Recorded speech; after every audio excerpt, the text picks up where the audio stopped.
सब तेरी वड्याई। कोई ना जाने मेरा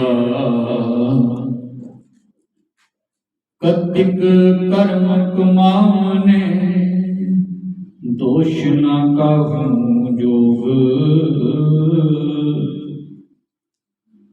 परमेश्वर ते भुलिया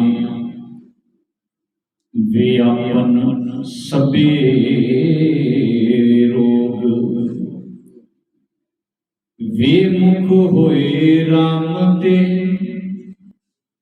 लगन जन्म विजोग। खिन में कोरे होए जितने माया भोग। विच ना कोई कर सके किस ते रोए रोज। वड भागी मेरा प्रभु मिले तां उतरै सब विजोग। नानक को प्रभु राख ले मेरे साहिब बंदी मोच। कतिक होवै साध संग बिन से सबे सोच। परम सम्मानियो सतगुरु धन गुरु ग्रंथ साहिब पातशाह जी दे पावन पवित्र दरबार दे विच जुड़ बैठे सत्संगी जनों, आप जी वड्डियां भागां वाले हो। अमृत वेले तो मालिक जी की उस्तत नाल जुड़ के जीवन दीयां घड़ियां नूं सफल बना रहे हो। आओ सब तो पहला गुरुदेव धन गुरु कलगीधर पिता पातशाह जी की बख्शी हुई फतेह दी नाल सांझ करिए। मन बिरती एकाग्र करो सारे गज के आखो जी। वाहिगुरू जी का खालसा वाहिगुरू जी की फतेह। जिदों आपां गुरबाणी के पावन पवित्र अज के इस महीने के उपदेश को पढ़ते हैं, जिहड़े पिछले महीने बतीत हुए ने, जेठ के आड़ की गर्मी को निकलते हुए सावन के बरसात के मौसम को अगला जिहड़ा पड़ाव चलिया सी भादो महीने का। हुण ये पिछले महीने बरसात के निकले, गर्मी के निकले, पर जिहड़ा भादो का महीना सीगा ये बड़ा ही दुबदा वाला सी। दुबदा इस करके सी कि इहदे अंदर कदे बरसात का मौसम ते कदे भादो के महीने दे विच गर्मी हो जाती है। हुण इहदे विचों निकलदे होए अगली रुत जिहड़ी असू दी आई सी, असू महीने दे विच मौसम दे विच थोड़ा परिवर्तन होया ते इत्थे ही सर्दी के मौसम का एक कह लो कि आगाज हो जाता है। हुण पातशाह जी ने ये बारियां रुतां लैके साडी जिंदगी, साडे जीवन की रुत नूं कहंदे कि मैं तेरी जिंदगी की रुत अंदर ठंड किवें बनी रही। इहदे लई पातशाह जी कहंदे ने कि ये किसी दूसरे ने बंदे ने नहीं करना। कहंदे कि इहदे लई तैनूं आप जिहड़ा है कर्म कमाउणे पैणे। ते जदों तू आप कर्म कमाएगा तेरे कमाए हुए कर्मां दे नाल ही कहण लगी गल बननी है। ते कोई जो तू कर्म कमाए ने तेरे कर्मां ते तेरी जिंदगी डिपेंड है। कि किसी दूसरे नूं तू दोष देने की लोड़ नहीं। कर कर्म कमाओ ने दोष ना कहूं, किसी नूं दोष देने की, क्योंकि दोषी अगर कोई मनुष्य है तो आप है, कोई दूजा दोषी नहीं हो सकता। जिन्हें परमेश्वर मालिक वाहिगुरू नूं चेते रखते हैं उन्होंने जीवन से बड़ा सोहना सुचज्जा और चंगी जिंदगी बतीत करके जाते हैं। पर जो रब जी भुल जान, जिन्होंने जिंदगी च परमेश्वर भुल गया। गुरुदेव कहते फिर परमेश्वर भुलन के नाल होया कि कहने लगे तेरा जीवन जिहड़ा सी ना उसके अंदर सारे रोग जिहड़े चाहे काम, क्रोध, लोभ, मोह, हंकार ਵਿਸ਼ਿਆਂ ਵਿਕਾਰਾਂ ਦੇ ਇਹ ਰੋਗ ਜ਼ਿੰਦਗੀ 'ਚ ਚਿੰਬੜਦੇ ਆ ਗਏ।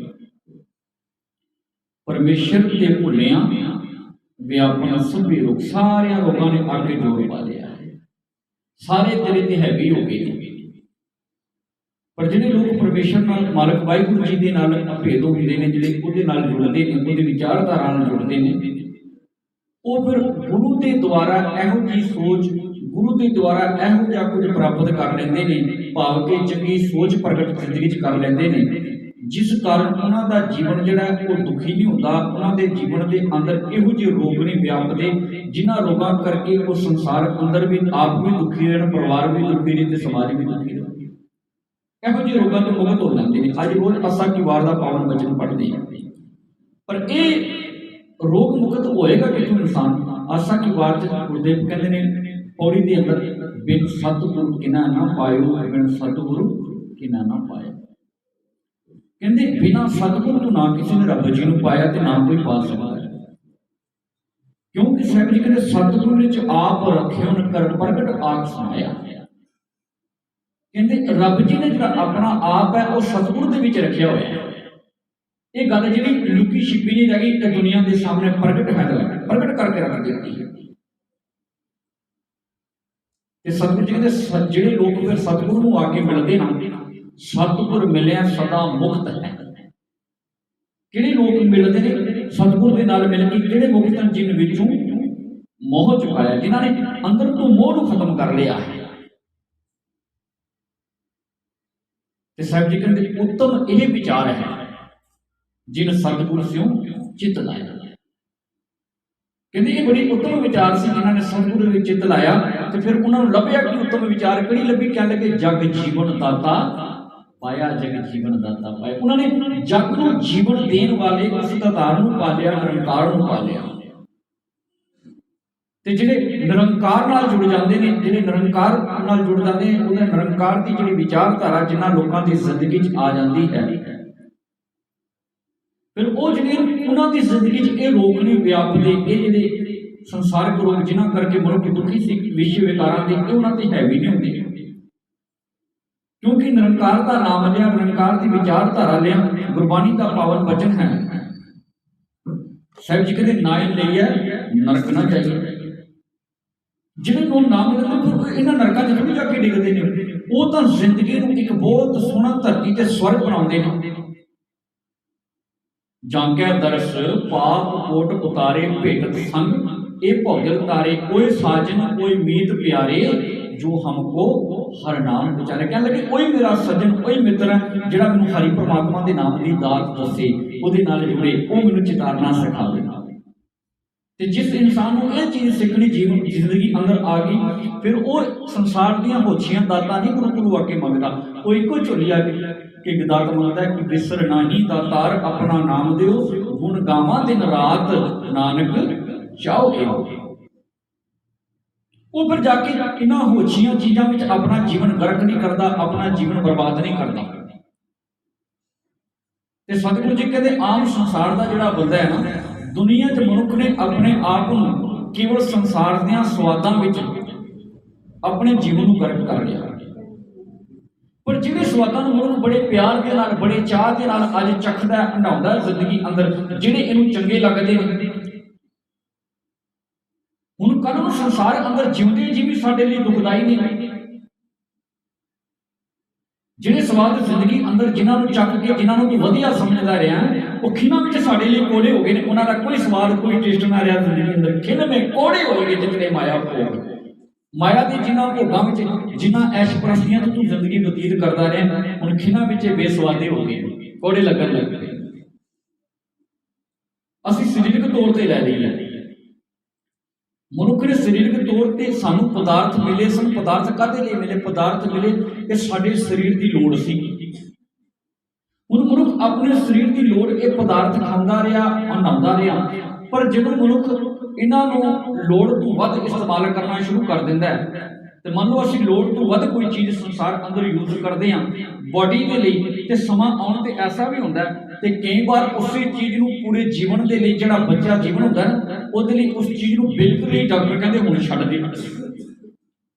ਜਿਹੜੀ ਚੀਜ਼ ਇਹਨੂੰ ਬਹੁਤ ਜ਼ਿਆਦਾ ਸਵਾਦਲੀ ਲੱਗਦੀ ਸੀ, ਇਹਨਾਂ ਵਿੱਚ ਡਾਕਟਰਾਂ ਨੇ ਕਹਿ ਦਿੱਤਾ ਤੇ ਮਨੁੱਖ ਨੇ ਉਸ ਚੀਜ਼ ਨਾਲ ਫਿਰ ਉਦੋਂ ਕਹਿਣ ਤੇ ਇਹ ਚੀਜ਼ ਛੱਡ ਦਿੱਤੀ ਹੈ ਤੇ ਪਹਿਲਾਂ ਤੋਂ ਲਿਮਟ ਵਿੱਚ ਰਹਿ ਕੇ ਆਪਣੇ ਸਰੀਰ ਨੂੰ ਵਧੀਆ ਫਿੱਟ ਰੱਖ ਕੇ ਜ਼ਿੰਦਗੀ ਜਿਉਂਦਾ ਤੇ ਤੈਨੂੰ ਇਹ ਰੋਗ ਨਾ ਵਿਆਪੇ। ਗੁਰਬਾਣੀ ਸਾਨੂੰ ਜ਼ਿੰਦਗੀ ਜਿਉਣਾ ਸਿਖਾਉਂਦੀ ਹੈ। ਸਾਹਿਬ ਜੀ ਕਹਿੰਦੇ ਵੀ ਤੁਹਾਨੂੰ ਜ਼ਿੰਦਗੀ ਜਿਉਣ ਦਾ ਤਰੀਕਾ ਸਿਖਾਣਾ ਹੈ, ਤੂੰ ਧਰਤੀ ਤੇ ਜਿਉਣਾ ਕਿਵੇਂ ਹੈ। ਕਹਿੰਦੇ ਕਿ ਜਿਨ੍ਹਾਂ ਪਦਾਰਥਾਂ ਨੂੰ ਤੂੰ ਸੱਚ ਕਰਕੇ ਮੰਨਿਆ, ਮਿੱਥਿਆ ਰਸਨਾ ਭੋਜਨ ਅਨਸਵਾਦ, ਹੁਣ ਫਿਰ ਅਨਸਵਾਦੇ ਲੱਗਦੇ ਨਾ, ਕਿਉਂਕਿ ਪਦਾਰਥ ਸਾਡੇ, ਮੈਂ ਪਹਿਲਾਂ ਬੇਨਤੀ ਕੀਤੀ, ਇਹ ਸਾਡੀ ਜ਼ਿੰਦਗੀ 'ਚ ਸਾਡੇ ਜੀਵਨ ਦੇ ਵਿੱਚ ਸਾਡੇ ਸਰੀਰ ਦੀਆਂ ਲੋੜਾਂ ਸਨ। ਜਦੋਂ ਮਨੁੱਖ ਸਰੀਰ ਦੀਆਂ ਲੋੜਾਂ ਤੋਂ ਉੱਪਰ ਇਸਤੇਮਾਲ ਕਰਨਾ ਸ਼ੁਰੂ ਕਰੇਗਾ, ਜੀਵਨ ਦਾ ਟਾਈਮ ਟੇਬਲ ਨਾ ਰਿਹਾ, ਜ਼ਿੰਦਗੀ ਜੀਵਨ ਦਾ ਤਰੀਕਾ ਨਾ ਰਿਹਾ, ਫਿਰ ਜੀਵਨ ਜਿਹੜਾ ਉਹ ਆਪਣੇ ਆਪ ਹੀ ਬੇਸਵਾਦਾ ਹੋ ਜਾਂਦਾ। ਜੀਵਨ ਦਾ ਕੋਈ ਸਵਾਦ ਨਾ ਰਿਹਾ, ਜ਼ਿੰਦਗੀ 'ਚ ਕੋਈ ਟੇਸਟ ਨਾ ਰਿਹਾ। ਤੇ ਗੁਰਦੇਵ ਪਾਤਸ਼ਾਹ ਜੀ ਕਹਿੰਦੇ ਕਿ ਅਗਰ ਤੂੰ ਇਨਸਾਨ ਆਪਣੀ ਜ਼ਿੰਦਗੀ 'ਚ ਵਧੀਆ ਕਰਮ ਕਮਾਏ, ਵਧੀਆ ਤੈਨੂੰ ਜੀਣਾ ਆਇਆ, ਤਾਂ ਤੇ ਧਰਤੀ ਤੋਂ ਇਨਸਾਨੀਅਤ ਵਰਗਾ ਜੀਵਨ ਜੀ ਕੇ ਗਿਆ। ਹੁਣ ਤੂੰ ਕਵੇਂ ਕਿ ਕੋਈ ਹੋਰ ਬੰਦਾ ਜਿਹੜਾ ਮੇਰੇ ਪਿੱਛੇ ਵਧੀਆ ਮੇਰੇ ਲਈ ਕਰਮ ਕਰ ਦੇਵੇ, ਮੇਰੇ ਲਈ ਅਰਦਾਸਾਂ ਕਰ ਦੇਵੇ, ਮੇਰੇ ਲਈ ਸਭ ਕੁਝ ਕਰ ਦੇ, ਸਾਹਿਬ ਕਹਿੰਦੇ ਵਿੱਚ ਨਾ ਕੋਈ ਕਰ ਸਕਾ, ਕਿਸ ਤਰ੍ਹਾਂ ਰੋਗ ਹੈ ਇੱਥੇ ਕੋਈ ਨਹੀਂ। ਇੱਥੇ ਆਪ ਜੋ ਕੀਤਾ, ਆਪਣੇ ਜਿਹੜੇ ਕਰਮ ਕਮਾਏ ਨੇ, ਤੇਰੇ ਕੀਤੇ ਹੋਏ ਕਰਮਾਂ ਕਰਕੇ ਮਨੁੱਖ ਰੱਬ ਜੀ, ਜਦੋਂ ਅਸੀਂ 12 ਮਾਹ ਦੀ ਆਰੰਭਤਾ ਕੀਤੀ, ਕਿਰਤ ਕਰਮ ਕੇ ਵਿਛੜੇ ਕਰ ਕਿਰਪਾ ਮੇਲੂ ਰਾਮ। ਦਾਤਾ ਜੀ ਮੈਂ ਆਪਣੇ ਕੰਮਾਂ ਕਰਕੇ ਤੇਰੇ ਵਿਛਿਆ, ਆਪਣੇ ਕਰਮਾਂ ਕਰਕੇ ਤੇਰੇ ਤੋਂ ਵਿਛੜਿਆ ਹੋਇਆ, ਤੇ ਅਗਰ ਮੇਰੇ ਕੰਮ ਵਧੀਆ ਹੋ ਜਾਣ, ਵਧੀਆ ਮੈਂ ਧਰਤੀ 'ਚ ਵਧੀਆ ਕੰਮ ਕਰਨ ਲੱਗ ਪਵਾਂ, ਤੇ ਮਾਲਕ ਸਾਡੇ ਤੇ ਖੁਸ਼ ਹੁੰਦਾ ਹੈ। ਫਿਰ ਮਾਲਕ ਦੀ ਕਿਰਪਾ ਹੁੰਦੀ ਹੈ। ਫਿਰ ਸਿੱਖ ਦਾ ਗੁਰੂ ਦੇ ਅੱਗੇ ਇੱਕੋ ਤਰਲਾ ਜਾਂਦਾ ਕਿ ਦਾਤਾ ਨੇ ਭੁੱਲਿਆ ਹੋਇਆ ਭੁੱਲੇ ਮਾਰਗ ਜਿਹਨੇ ਬਤਾਇਆ, ਐਸਾ ਗੁਰ ਵੱਡ ਭਾਗੀ ਪਾਇਆ। ਵੱਡਿਆ ਭਾਗਾਂ ਵਾਲਾ ਗੁਰੂ ਮੇਰੇ ਬੰਦਾ ਹੁੰਦਾ, ਭੁੱਲਿਆਂ ਨੂੰ ਰਾਹ ਪਾ ਦਿੰਦਾ ਹੈ, ਭੁੱਲਿਆਂ ਨੂੰ ਜਿਹੜਾ ਦਿਸ਼ਾ ਦਿੰਦਾ ਹੈ, ਇੱਕ ਰਸਤਾ ਦਿੰਦਾ ਹੈ ਜ਼ਿੰਦਗੀ ਜਿਉਣ ਦਾ। ਤੇ ਜਿਹੜੇ ਐਸੀ ਜ਼ਿੰਦਗੀ ਜੀ ਕੇ ਜਿਉਂਦੇ ਨੇ, ਫਿਰ ਸਾਹਿਬ ਜੀ ਕਹਿੰਦੇ ਅਗਰ ਆਪਣੇ ਮਨੁੱਖ ਦੀ ਆਪਣੀ ਸੋਚ, ਜਿਹੜੇ ਮਨੁੱਖ ਆਪਣੇ ਹੀ ਮਨ ਦੇ ਆਖੇ ਲੱਗੇ, ਮਨ ਦੀ ਮੱਤ ਅਨੁਸਾਰ ਜਿਉਂਦੇ ਨੇ, ਗੁਰੂ ਕੀ ਮੱਤ ਜ਼ਿੰਦਗੀ 'ਚ ਨਹੀਂ ਲੈਂਦੇ। ਤੇ ਸਾਹਿਬ ਜੀ ਕਹਿੰਦੇ ਕੀਤਾ ਕਿਛੂ ਨਾ ਹੋਵੇ, ਲਿਖਿਆ ਧੁਰ ਸੰਜੋਗ। ਧੁਰ ਸੰਜੋਗ ਦਾ ਅਰਥ, ਅਸੀਂ ਕਈ ਵਾਰ ਮਨੁੱਖ ਕਰਮ ਕਰਦਾ ਹੈ ਨਾ, ਮਾੜਾ ਕਰਮ ਕਰੇ, ਇੱਥੇ ਤੱਕ ਕਰਮ ਮਨੁੱਖ ਮਾੜਾ ਕਰੇ, ਰਿਜ਼ਲਟ ਉਹਦਾ ਮਾੜਾ ਆਵੇ, ਫਿਰ ਮਨੁੱਖ ਇਹਦਾ ਇਲਜ਼ਾਮ ਵੀ ਰੱਬ ਤੇ ਦਿੰਦਾ। ਮਨੁੱਖ ਕਹਿੰਦਾ ਰੱਬ ਨੇ ਇਹਦੇ ਮੱਥੇ ਤੇ ਲਿਖਿਆ। ਸਤਿਗੁਰੂ ਜੀ ਕਹਿੰਦੇ ਤੇਰੇ ਜਿਹੜੇ ਕਰਮ ਸਨ, ਤੂੰ ਜਿਹੜੇ ਕਰਮ ਕੀਤੇ, ਇਹੀ ਤੇਰੇ ਮੱਥੇ ਤੇ ਭਾਗ ਬਣੇ। ਜੋ ਤੂੰ ਕੀਤਾ ਨਾ, ਇਹ ਮੱਥੇ ਤੇਰੇ ਤੇ ਭਾਗ ਬਣੇ ਨੇ। ਲਿਖਿਆ ਰੱਬ ਨੇ, ਪਰ ਕਰਮ ਤੂੰ ਕਮਾਏ। ਤੇਰਿਆਂ ਕਰਮਾਂ ਕਰਕੇ ਤੇ ਲਿਖਿਆ ਜਾ ਰਿਹਾ ਨਾ ਕਿ ਤੂੰ ਕੀ ਕਰ ਰਿਹਾ, ਤੂੰ ਕੀ ਕਮਾ ਰਿਹਾ ਜ਼ਿੰਦਗੀ ਅੰਦਰ, ਤੇਰਿਆਂ ਕਰਮਾਂ ਕਰਕੇ ਤੇਰਾ ਲੇਖਾ ਲਿਖਿਆ ਜਾ ਰਿਹਾ। ਤੂੰ ਅਗਰ ਜਿਹੜੇ ਕਰਮ ਕਮਾਏ ਤੇ ਉਸੇ ਤਰ੍ਹਾਂ ਲਿਖਿਆ ਗਿਆ ਨਾ। ਰੱਬ ਨੇ ਪਹਿਲਾਂ, ਤੂੰ ਰੱਬ ਨਾਲ ਤੇਰੀ ਕੀ ਦੁਸ਼ਮਣੀ ਸੀ ਕਿ ਰੱਬ ਨੇ ਤੇਰੇ ਕਰਮ ਮਾੜੇ ਲਿਖਣੇ ਤੇ? ਰੱਬ ਨੇ ਥੋੜੀ ਕਰਮ ਤੇਰੇ ਮਾੜੇ ਲਿਖੇ, ਤੂੰ ਕਰਮ ਆਪਣੇ ਆਪ ਕੀਤੇ ਨੇ, ਤੇਰੇ ਕਰਮਾਂ ਪੂਰੇ ਗਏ। ਕੀਤਾ ਕਿਛੂ ਨਾ ਹੋਵੇ, ਲਿਖਿਆ ਧੁਰ ਸੰਜੋਗ। ਤੇ ਕਹਿੰਦੇ ਵੱਡ ਭਾਗੀ ਮੇਰਾ ਪ੍ਰਭ ਮਿਲੈ, ਉਤਰੈ ਸਭ। ਅੱਗੇ ਵੱਡਿਆਂ ਭਾਗਾਂ ਦੇ ਨਾਲ ਗੁਰੂ ਮਿਲ ਪਿਆ, ਉਸ ਪ੍ਰਭੂ ਪਰਮਾਤਮਾ ਮਿਲ ਪਿਆ, ਤੇ ਫਿਰ ਕੀ ਹੋਇਆ, ਸਾਰੀ ਜ਼ਿੰਦਗੀ ਤੋਂ ਇਹ ਵਿਛੋੜਾ ਖਤਮ ਹੀ ਹੋ ਗਿਆ। ਜਿਹੜੇ ਵਿਛੜੇ ਹੋਏ ਸਨ, ਉਹ ਵਿਛੋੜਾ ਜਿਹੜਾ ਖਤਮ ਹੋ ਗਿਆ। ਕਿਉਂ? ਜੈਸਾ ਸਤਿਗੁਰੂ ਸੁਣੀਦਾ ਤੈਸੋ ਹੀ ਮੈਂ ਡੀਠ, ਵਿਛੜਿਆ ਮਿਲੇ ਪ੍ਰਭੂ ਹਰ ਦਰਗਹਿ ਕਾ ਬਸੀਠ। ਹਰ ਨਾਮੋ ਮੰਤਰ ਦ੍ਰਿੜਾਇਂਦਾ ਕੱਟੇ ਹੋ ਮੈਂ ਰੋਗ, ਨਾਨਕ ਸਤਿਗੁਰੂ ਤਿਨਾ ਮਿਲਾਇਆ ਜਿਨ੍ਹਾਂ ਧੁਰੇ ਪਿਆ ਸੀ। ਕਿ ਜਿਹੜਾ ਬੰਦਾ ਵਿਛੜਿਆ ਹੋਇਆ ਸੀ, ਕਹਿੰਦੇ ਗੁਰੂ ਕੋਲ ਆ ਗਿਆ, ਹੁਣ ਗੁਰੂ ਨੇ ਕਿਰਪਾ ਕਰਕੇ ਇਹਦਾ ਮਿਲਾਪ ਕਰਵਾ ਦਿੱਤਾ ਰੱਬ ਦੇ ਨਾਲ। ਰੱਬ ਜੀ ਨਾਲ ਅਭੇਦ ਹੋ ਗਿਆ, ਰੱਬ ਜੀ ਨਾਲ ਮਿਲ ਪਿਆ। ਇਹ ਮਨੁੱਖ ਗੁਰਬਾਣੀ ਦਾ ਇੱਕ ਸ਼ਬਦ ਸਾਨੂੰ ਜ਼ਿੰਦਗੀ ਜਿਉਣ ਦਾ ਤਰੀਕਾ ਸਿਖਾਉਂਦਾ ਹੈ। ਤੇ ਸਾਹਿਬ ਜੀ ਕਹਿੰਦੇ ਨੇ ਵੱਡ ਭਾਗੀ ਮੇਰਾ ਪ੍ਰਭ ਮਿਲੈ, ਤਾਂ ਉਤਰੈ ਸਭ ਵਿਯੋਗ। ਨਾਨਕ ਉਹ ਪ੍ਰਭ ਰਾਖ ਲੈ, ਮੇਰੇ ਸਾਹਿਬ ਬੰਦੀ ਬੋਝ। ਕਿ ਇਹ ਨਾਨਕ ਦੀ ਕਿਰਪਾ ਕਰ, ਇਹ ਪ੍ਰਭੂ ਰੱਖ ਲੈ। ਤੂੰ ਸਤਿਗੁਰੂ ਆਪ ਸਾਨੂੰ ਇਹਨਾਂ ਬੰਧਨਾਂ ਤੋਂ ਮੁਕਤ ਕਰਨ ਵਾਲਾ। ਅਗਰ ਮਨੁੱਖ ਇਹਨਾਂ ਬੰਧਨਾਂ ਦੀਆਂ ਜੰਜੀਰਾਂ ਚੋਂ ਬਾਹਰ ਨਿਕਲਣਾ ਚਾਹੁੰਦਾ ਹੈ, ਜਿਨ੍ਹਾਂ ਵਿੱਚ ਇਹ ਜਕੜਿਆ ਹੋਇਆ ਹੈ। ਤੇ ਸਾਹਿਬ ਜੀ ਕਹਿੰਦੇ ਬੰਧਨ ਤੋੜ ਭਏ ਨਿਰਵੈਰ ਅਨ ਦਿਨ ਪੂਜੈ ਗੁਰ ਕੀ ਪੈਰੀ। ਤੇ ਗੁਰੂ ਦੀਆਂ ਚਰਨਾਂ ਦੇ ਨਾਲ ਜੁੜ ਜਾ। ਗੁਰੂ ਦੀਆਂ ਚਰਨਾਂ ਨਾਲ ਜੁੜਿਆ ਹੀ ਜ਼ਿੰਦਗੀ ਹੈ, ਜੀਵਨ ਹੈ। ਜਿਹੜੇ ਗੁਰੂ ਦੀਆਂ ਚਰਨਾਂ ਨਾਲ ਜੁੜਦੇ ਨੇ ਫਿਰ ਤੇ ਗੁਰੂ ਉਹਨਾਂ ਦੀ ਆਪ ਮਿਹਰ ਰਹਿਮਤ ਆਪ ਬਖਸ਼ਿਸ਼ ਕਰਦਾ ਹੈ। ਤੇ ਭਾਈ ਸਾਹਿਬ ਭਾਈ ਗੁਰਦਾਸ ਜੀ ਤਾਂ ਇੱਥੇ ਤੱਕ ਕਹਿੰਦੇ ਨੇ, ਕਹਿਣ ਲੱਗੇ ਸਿੱਖਾਂ ਨੂੰ ਗੁਰੂ ਵਾਲੇ ਪਾਸੇ ਹੋ ਕੇ ਨਾ ਇੱਕ ਕਦਮ ਚੱਲ ਕੇ ਨਾ ਵੇਖ, ਇੱਕ ਕਦਮ ਚੱਲ ਕੇ ਵੇਖ, ਗੁਰੂ ਤੈਨੂੰ ਕਰੋੜਾਂ ਪਿੰਡੇ ਚੱਲ ਕੇ ਲੈਣ ਲਈ ਆਏਗਾ, ਪਰ ਤੂੰ ਕਦਮ ਤਾਂ ਪੁੱਟ ਸਹੀ। ਗੁਰੂ ਰਹਿਮ ਦੇ ਘਰ 'ਚ ਆ ਕੇ ਤੇਰੇ ਤੇ ਇਹੋ ਜਿਹੀ ਕਿਰਪਾ ਕਰੇਗਾ। ਚਰਨ ਸ਼ਰਨ ਗੁਰ ਏਕ ਪੇਂਡਾ ਜਾਏ ਚੱਲ, ਸਤਿਗੁਰ ਕੋਟ ਪੇਂਡਾ ਆਗੇ ਹੋ ਲੈ। ਗੁਰੂ ਤੈਨੂੰ ਲੈਣ ਲਈ ਤਿਆਰ ਹੈ, ਪਰ ਤੂੰ ਆਪਣੇ ਜੀਵਨ ਨੂੰ ਸਵਾਰਨ ਦਾ ਯਤਨ ਕਰ। ਇਹ ਜਨਮ ਜਿਹੜਾ ਸਾਨੂੰ ਮਨੁੱਖਾ ਜਨਮ ਮਿਲਿਆ ਨਾ, ਜਿਹੜੀ ਗੱਲ ਆਰੰਭ ਦੇ ਵਿੱਚ ਅਸੀਂ ਕੀਤੀ ਸੀ, ਪਰਮੇਸ਼ਰ ਤੇ ਭੁੱਲਿਆ ਵਿਆਪਨ ਸਭੇ ਹੋ ਗਏ। ਮਨੁੱਖਾ ਜਨਮ ਇਸ ਕਰਕੇ ਨਹੀਂ ਸੀ ਮਿਲਿਆ ਕਿ ਅਸੀਂ ਜ਼ਿੰਦਗੀ 'ਚ ਆਪਣੇ ਆਪ ਨੂੰ ਬਰਬਾਦ ਕਰਕੇ ਜਾਈਏ। ਕਿਸੇ ਬੰਦੇ ਨੂੰ ਪਤਾ ਹੋਵੇ ਨਾ, ਮੇਰੇ ਕੋਲ ਇਹ ਜਿਹੜੀ ਚੀਜ਼ ਮੈਂ ਹੱਥ ਫੜੀ ਹੈ ਇਹ ਕੀਮਤੀ ਹੀਰਾ ਹੈ, ਮਨੁੱਖ ਨੂੰ ਪਤਾ ਹੋਵੇ ਮੇਰੇ ਕੋਲ ਹੀਰਾ ਹੈ, ਮਨੁੱਖ ਹੀਰੇ ਨੂੰ ਅਜੇ ਨਹੀਂ ਗਵਾਉਂਦਾ। ਸਾਨੂੰ ਇਸ ਗੱਲ ਦਾ ਅਗਰ ਜ਼ਿੰਦਗੀ 'ਚ ਗਿਆਨ ਆ ਜਾਵੇ ਨਾ ਕਿ ਸਾਡਾ ਇਹ ਜਨਮ ਹੀਰੇ ਵਰਗਾ ਬੇਸ਼ੁਮਾਰ ਕੀਮਤੀ ਹੈ, ਤੇ ਮਨੁੱਖ ਇਹਨੂੰ ਕਦੇ ਵੀ ਇਵੇਂ ਨਾ ਰੋਏ। ਮਨੁੱਖ ਕਿਉਂ ਆਪਣੇ ਆਪ ਨੂੰ ਰੋਲ ਰਿਹਾ, ਆਪਣੀ ਜ਼ਿੰਦਗੀ ਨੂੰ ਕਿਉਂ ਰੋਲ ਰਿਹਾ? ਕਿਉਂਕਿ ਸਾਹਿਬ ਜੀ ਕਹਿੰਦੇ ਇਹਨੇ ਆਪਣੇ ਜਨਮ ਨੂੰ ਹੀਰੇ ਵਰਗੇ ਜਨਮ ਨੂੰ ਕੋਟੀਆਂ ਦੇ ਭਾਅ ਤਾਂ ਵੇਚਿਆ, ਕਿਉਂਕਿ ਇਹਨੂੰ ਹੀਰਾ ਸਮਝਿਆ ਹੀ ਨਹੀਂ। ਸਾਹਿਬ ਜੀ ਕਹਿੰਦੇ ਹੀਰੇ ਜੈਸਾ ਜਨਮ ਹੈ ਕੋਟੀ ਪਤੀ। ਜਨਮ ਤਾਂ ਹੀਰਿਆਂ ਵਰਗਾ ਸੀਗਾ, ਪਰ ਵੇਚ ਅਸੀਂ ਕੋਟੀਆਂ ਦੇ ਭਾਅ ਦਿੱਤਾ। ਪਰ ਕਿਉਂ ਵੇਚਿਆ? ਨਾਮ ਨਾ ਜਾਣਿਆ ਰਾਮ ਦਾ। ਰੱਬ ਜੀ ਦੇ ਨਾਮ ਨੂੰ ਨਹੀਂ ਸਮਝਿਆ, ਪਰਮੇਸ਼ਰ ਜੀ ਨੂੰ ਨਹੀਂ ਸਮਝਿਆ। ਤੇ ਸਾਹਿਬ ਜੀ ਨੇ ਮੁੜੇ ਫਿਰ ਪਾਤਸ਼ਾਹ ਪਛਤਾਏ। ਕਹਿੰਦੇ ਕਿ ਅੱਜ ਤੂੰ ਨਹੀਂ ਸਮਝਿਆ, ਪਰ ਸੱਚ ਜਾਣ ਇਹ ਮੂਰਖ ਇਨਸਾਨ, ਜਿਹਨੂੰ ਫਿਰ ਪਛਤਾਣਾ ਪਏਗਾ। ਪਰ ਪਛਤਾਣਾ ਪਵੇਗਾ ਤੈਨੂੰ, ਕਿਉਂਕਿ ਤੇਰੀਆਂ ਕਰਮਾਂ ਤੇ ਤੇਰੀ ਜ਼ਿੰਦਗੀ ਡਿਪੈਂਡ ਹੈ। ਜੀਵਨ ਤੇਰਾ ਕਰਮਾਂ ਤੇ ਡਿਪੈਂਡ ਹੈ। ਅਗਰ ਤੇਰੇ ਕਰਮ ਮਾੜੇ ਨੇ, ਫਿਰ ਤੂੰ ਕਿਵੇਂ ਕਹਿ ਸਕਦਾ ਕਿ ਮੈਂ ਪਰਮੇਸ਼ਰ ਦੇ ਨਾਲ ਜੁੜਿਆ ਹੋਇਆ? ਪਰਮੇਸ਼ਰ ਦੀ ਤੇ ਸਾਡੀ ਸੰਗ ਜਿਹੜਾ ਰੱਬ ਹੈ, ਰੱਬ ਨੂੰ ਆਪਾਂ ਗੁਨਾਹ ਕਰਕੇ, ਰੱਬ ਗੁਨਾਹ ਦਾ ਖਜ਼ਾਨਾ ਹੈ, ਤੇ ਗੁਨਾਹ ਦੇ ਖਜ਼ਾਨੇ ਨਾਲ ਜੁੜ ਕੇ ਜ਼ਿੰਦਗੀ 'ਚ ਗੁਣ ਲੈਣੇ ਨੇ। ਤੇ ਜਿਹੜੇ ਗੁਣ ਲੈ ਕੇ ਜ਼ਿੰਦਗੀ ਜਿਉਂਦੇ, ਫਿਰ ਉਹ ਲੋਕ ਸੰਸਾਰ ਦੇ ਅੰਦਰ, ਦੁਨੀਆ ਦੇ ਅੰਦਰ ਕਦੇ ਵੀ ਉਹਨਾਂ ਦੀ ਜ਼ਿੰਦਗੀ 'ਚ ਪਰਮੇਸ਼ਰ ਦੇ ਭੁੱਲਿਆਂ ਵਿਆਪਨ ਸਭੇ ਰੋਗ, ਇਹ ਉਹਨਾਂ ਦੀ ਜ਼ਿੰਦਗੀ 'ਚ ਇਹੋ ਜਿਹੇ ਦੁੱਖ ਨਹੀਂ ਲੱਗਦੇ। ਦੁੱਖ ਸੰਤਾਪ ਨਾ ਲੱਗੇ ਜਿਸ ਹਰ ਕਾ ਨਾਮ ਆਧਾਰ। ਜਿਹਦੀ ਜ਼ਿੰਦਗੀ ਦਾ ਆਧਾਰ ਕੇਵਲ ਨਾਮ ਬਣ ਜਾਵੇ, ਉਹਦੀ ਜ਼ਿੰਦਗੀ 'ਚ ਦੁੱਖ ਕਾਹਦੇ? जब असं बचन पढ़ते हैं, ताती वाव न लगे पार परमेश सुनाई, चौगिर दा हमारा राम कार दुख लगे ना पाई। इत्थे कार कोई लकीर नहीं खिंची, इत्थे कार दा अर्थ है उस मालिक वाहिगुरू दा एक सिस्टम, मालिक वाहिगुरू जी दी एक मर्यादा, उस मर्यादा च जिहड़े लोग जिंदगी जींदे ने वो संसार दे अंदर तत्तीवा उन्हां नूं नहीं लगदी। संसार तत्तीवा लगन दा अर्थ कि उन्हां दी जिंदगी दे अंदर दुख दरिद्र क्लेश उन्हां दे जीवन ते हैवी नहीं हो सकदे। फिर उन्हां दी जिंदगी च अगर किते दुख आ जाए, वो लोग दुखां च नहीं घबराउंदे, ते जिंदगी च सुख आ जाए ते सुख विच परमेश्वर नूं नहीं भुलदे। दुख दारू सुख रोग पिया जां सुख धाम ना होई। ਹੁਣ ਹੋ ਸਕਦਾ ਹੈ ਜ਼ਿੰਦਗੀ 'ਚ ਬੰਦੇ ਨੂੰ ਦੁੱਖ ਹੋਵੇ ਤੇ ਦੁੱਖ ਵਿੱਚ ਬੰਦੇ ਦਾ ਜੀਵਨ ਵਧੀਆ ਹੋ ਜਾਏ, ਦੁੱਖ ਵਿੱਚ ਨੂੰ ਰੱਬ ਚੇਤੇ ਆ ਜਾਏ, ਸੁੱਖ ਆ ਜਾਣ ਤੇ ਸੁੱਖਾਂ 'ਚ ਬੰਦਾ ਰੱਬ ਨੂੰ ਵਿਸਾਰ ਕੇ ਬੈਠ ਜਾਏ, ਸੁੱਖ ਵਿੱਚ ਬੰਦਾ ਉਹਨੂੰ ਚੇਤੇ ਨਾ ਕਰੇ। ਬਹੁਤੇ ਸੰਸਾਰ 'ਚ ਹਾਲਾਤ ਇਹ ਮਨੁੱਖ ਰੱਬ ਤੋਂ ਦੂਰ, ਪਰਮੇਸ਼ਰ ਤੋਂ ਦੂਰ, ਗੁਰੂ ਤੋਂ ਦੂਰ ਹੁੰਦਾ ਇਸ ਕਰਕੇ ਕਿਉਂਕਿ ਮਨੁੱਖ ਨੇ ਸੁੱਖਾਂ ਦੇ ਵਿੱਚ ਆ ਕੇ ਨਾ ਉਸ ਪਰਮੇਸ਼ਰ ਨੂੰ ਭੁੱਲ ਗਿਆ। परमेश्वर को भुलण का अर्थ यही है कि मनुख ने अपना आप भुला लिया कि मैं कौन सीगा, मेरा वजूद की सीगा। मनुख अपने आप को भुल जाता है ना। जिस दिन असीं अपने आप को भुल गए उस दिन आपां गुरु को भुल गए, गुरु को भुल गए तो रब को भुल गए।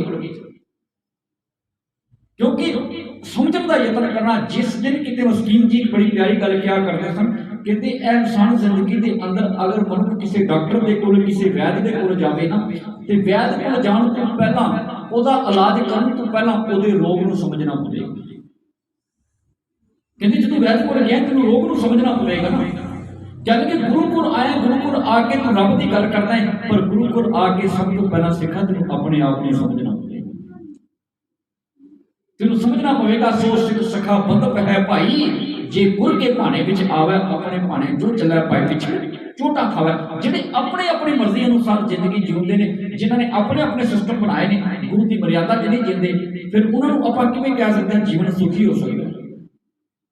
ਉਹ ਜੀਵਨ ਸੁਖ ਨਹੀਂ, ਬਲਕਿ ਜੀਵਨ ਦੁੱਖਾਂ ਨਾਲ ਹੀ ਸਾਰਾ ਜੀਵਨ ਘਿਰਿਆ ਰਹਿੰਦਾ ਹੈ। ਦੁੱਖ ਨਾਲ ਘਿਰਨ ਦਾ ਇਸ ਕਰਕੇ ਹੋਇਆ ਕਿਉਂਕਿ ਅਰ ਕੇ ਨਾਮ ਬਿਨਾ ਦੁੱਖ ਪਾਵੈ, ਭਗਤ ਬਿਨਾ ਸਹਿਸਾ ਨਾ ਚੁੱਕੈ, ਗੁਰ ਇਹ ਭੇਦ ਬਤਾਵੈ। ਇਹ ਭੇਦ ਗੁਰੂ ਨੇ ਬਤਾਉਣਾ ਸੀਗਾ, ਗੁਰੂ ਨੇ ਦੱਸਣਾ ਸੀਗਾ ਕਿ ਗੁਰੂ ਦੇ ਕੋਲ ਤਾਂ ਸਿੱਖ ਆਇਆ ਹੀ ਨਹੀਂ, ਗੁਰੂ ਨੇ ਪੜ੍ਹਿਆ ਹੀ ਨਹੀਂ। ਗੁਰੂ ਤਾਂ ਅਸਾਂ ਕੇਵਲ ਸੰਸਾਰ ਦੇ ਅੰਦਰ ਆਪਣੀਆਂ ਲੋੜਾਂ ਕਰਕੇ ਗੁਰੂ ਨਾਲ ਵੀ ਆਪਾਂ ਰਿਸ਼ਤਾ ਰੱਖਿਆ। ਗੁਰੂ ਨਾਲ ਸਾਡਾ ਨਾਤਾ ਜਿਹੜਾ ਸੀ, ਗੁਰੂ ਸਾਡੀ ਰੋਜ਼ਮਰਾ ਦੀ ਜ਼ਿੰਦਗੀ ਦੀ ਇੱਕ ਲੋੜ ਹੈ। ਸਿੱਖ ਰੋਜ਼ ਮਹਿਸੂਸ ਕਰੇ ਮੈਨੂੰ ਗੁਰੂ ਦੀ ਲੋੜ ਹੈ। ਬੰਦਾ ਕੰਮ ਕਰਦਾ, ਵਪਾਰ ਕਰਦਾ, ਧੰਦਾ ਕਰਦਾ, ਨੌਕਰੀ ਕਰਦਾ, ਕਿਉਂ ਕਰਦਾ? ਉਹਦਾ ਕਾਰਨ ਹੈ ਮਨੁੱਖ ਨੂੰ ਇਸ ਗੱਲ ਦਾ ਅਹਿਸਾਸ ਹੈ, ਇਹ ਜਿਹੜੇ ਮੈਂ ਕੰਮ ਕਰਦਾ, ਇਹ ਜਿਹੜੇ ਮੈਂ ਵਪਾਰ, ਧੰਦਾ, ਬਿਜ਼ਨਸ, ਨੌਕਰੀ ਕਰਦਾ, ਇਹ ਮੇਰੀ ਜ਼ਿੰਦਗੀ ਦੀ ਲੋੜ ਹੈ। ਤੇ ਜਿਸ ਵੇਲੇ ਸਾਨੂੰ ਇਸ ਗੱਲ ਦੀ ਸਮਝ ਆ ਜਾਵੇ ਕਿ ਧੰਨ ਗੁਰੂ ਗ੍ਰੰਥ ਸਾਹਿਬ ਮਹਾਰਾਜ ਪਾਤਸ਼ਾਹ ਜੀ ਇਹ ਕੇਵਲ ਮੇਰੇ ਘਰ ਵਿਆਹ ਹੋਵੇ, ਸ਼ਾਦੀ ਹੋਵੇ, ਜਾਂ ਆਪਾਂ ਕਹੀਏ ਕਿ ਦੁਕਾਨ ਨਵੀਂ ਖੋਲ੍ਹੀ ਹੋਵੇ, ਕੇਵਲ ਇਸ ਕਰਕੇ ਨਹੀਂ, ਗੁਰੂ ਰੋਜ਼ਮਰਾ ਦੀ ਜ਼ਿੰਦਗੀ 'ਚ ਮੇਰੀ ਲੋੜ ਹੈ, ਮੇਰੀ ਜ਼ਰੂਰਤ ਬਣ ਜਾਵੇ। ਜਿਸ ਵੇਲੇ ਸਿੱਖ ਆਪਣੀ ਜ਼ਿੰਦਗੀ 'ਚ ਗੁਰੂ ਦੀ ਲੋੜ ਮਹਿਸੂਸ ਕਰੇਗਾ, ਉਸ ਵਕਤ ਹੀ ਗੁਰੂ ਨਾਲ ਜੁੜ ਸਕਦਾ ਹੈ। ਰਸਮੀ ਰਿਵਾਜਾਂ ਕਰਕੇ ਨਹੀਂ, ਜ਼ਿੰਦਗੀ 'ਚ ਲੋੜ ਮਹਿਸੂਸ ਕਰਨੀ ਹੈ। ਤੇ ਜਿਹੜੇ ਜ਼ਿੰਦਗੀ 'ਚ ਲੋੜ ਨੂੰ ਮਹਿਸੂਸ ਕਰਦੇ ਹਨ ਤੇ ਉਹਨਾਂ ਦੀ ਜ਼ਿੰਦਗੀ ਜਿੱਥੇ ਦੁੱਖ ਨਹੀਂ ਨਾ ਲੱਗਦਾ, ਉੱਥੇ ਗੁਰੂ ਫਿਰ ਪਤਾ ਕੀ ਕਰਦਾ ਜੀ?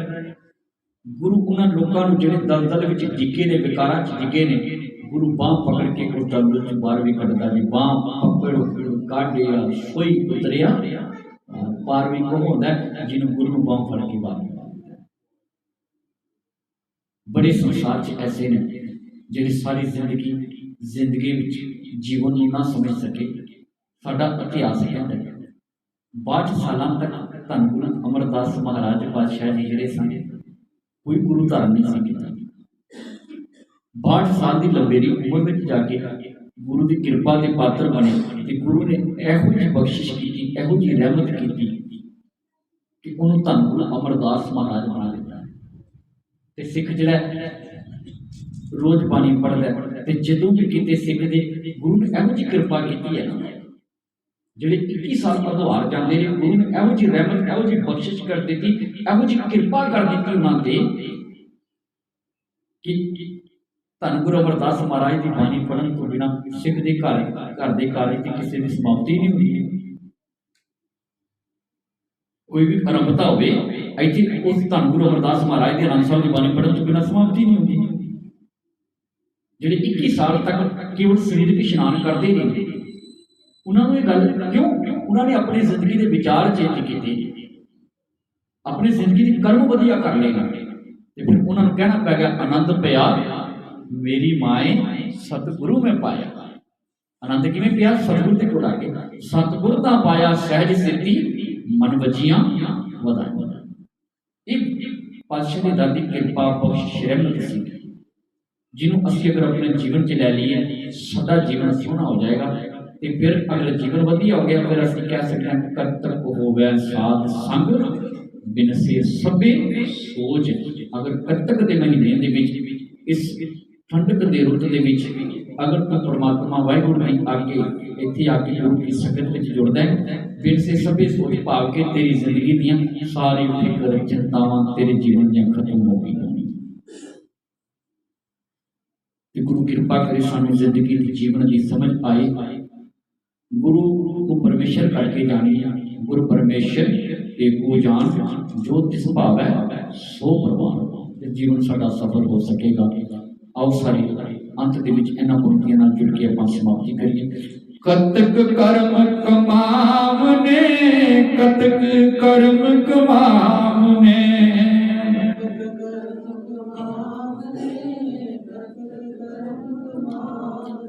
दोष न काहूं जोग, दोष न काहूं जोग,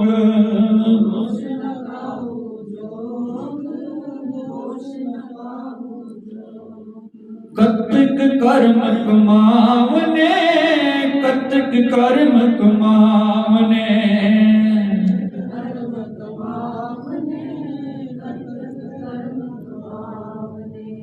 परमेश्वर ते भुल्लिया परमेश्वर ते भुल्लिया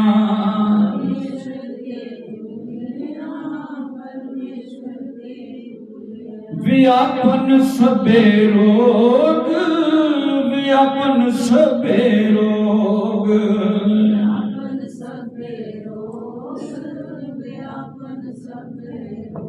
कतिक कर्म कमावने कतिक कर्म कमावने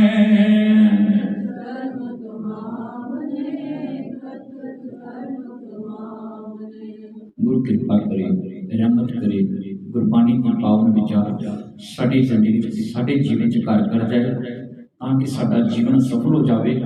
ये लोग सुखीए पर लोग सुहेले नानक हर प्रभ आपे मिलेगा आपां पात्र बन सकीए। इन्नी क बेनतियां प्रवान करनियां जी भुल्लां मेरियां समझो बचन मेरे गुरु का जानियो गज के आखो जी वाहिगुरू जी का खालसा वाहिगुरू जी की फतेह।